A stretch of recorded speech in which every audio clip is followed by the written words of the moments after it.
Katanya Syekh Abdul Qadir Jailani, ibadahmu itu membawa manfaat maksimum.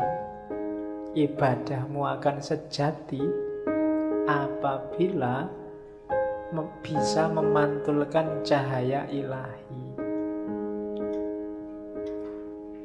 Untuk bisa ke sana,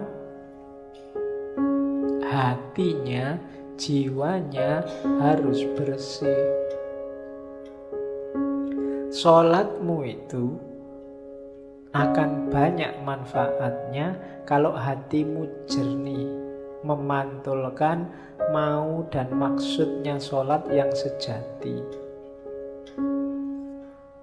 Kenapa selama ini ibadah kita rasanya kok formalitas, tidak ngefek sama sekali dengan kehidupan kita? Karena kita ada dalam kegelapan. Orang yang gelap itu kan tidak kelihatan apa-apa. Sejatinya yang dia lakukan dia tidak paham, hakikat yang dia pahami, yang dia jalani juga dia tidak ngerti. Kenapa begitu? Karena hatinya gelap. Akalnya mungkin masih jalan, masih cerdas, bisa ngeritik sana, ngeritik sini, bisa ngomongnya kelas tinggi, tapi hidupnya sehari-hari tidak mencerminkan yang diomongkan, tidak mencerminkan yang diceramahkan kemana-mana. Kenapa begitu? Ya kalimatnya hanya berhenti di mulut. Hidupnya sendiri bukan cerminan itu. Kenapa kok hidupnya tidak jadi cerminan? Karena hatinya gelap. Menangkapnya pakai akal dia canggih, tapi menangkap pakai hati tidak bisa. Kenapa? Hatinya gelap. Nah, maka di antara syaratnya ibadah biar maksimum manfaatnya, singkaplah kegelapan hati. Bersihkan hatimu. Kalau katanya Ghazali, kotorannya hati itu kayak satu titik kotor di kaca. Kalau masih awal-awal, segera kamu bersihkan, mudah.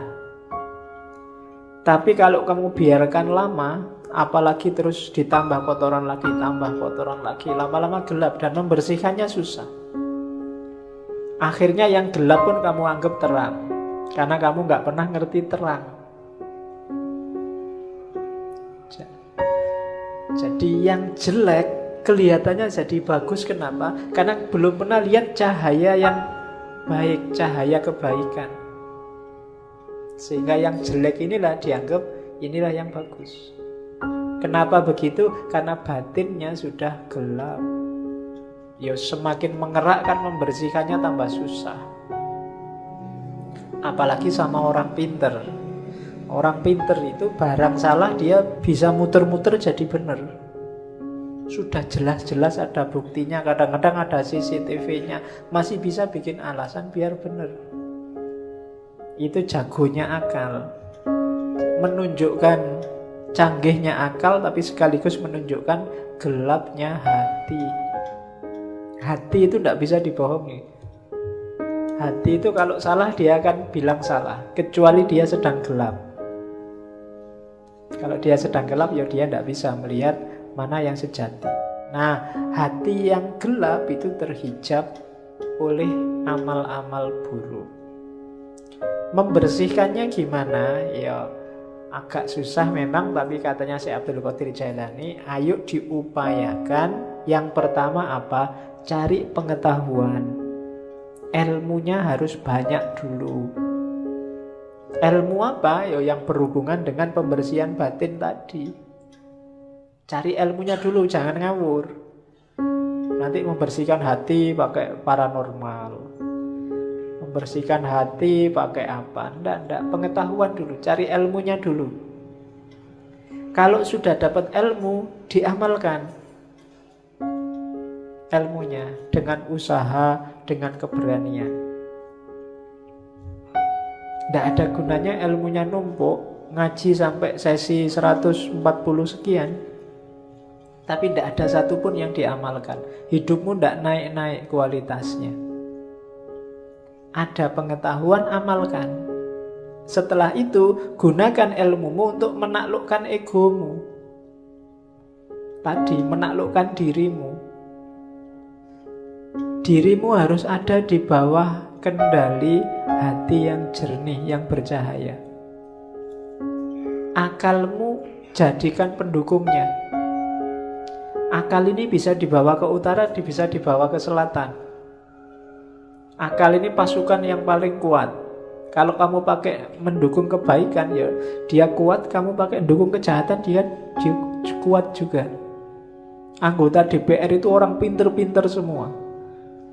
Dan akalnya bisa kompak untuk mendukung sesuatu yang jadi ya wis kelihatan keliru. Tapi bisa dibikin argumen macam-macam seolah-olah benar. Itu akal.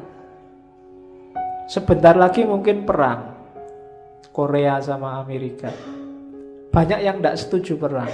Antara yang setuju perang dan yang tidak setuju perang punya argumen semua, masuk akal semua.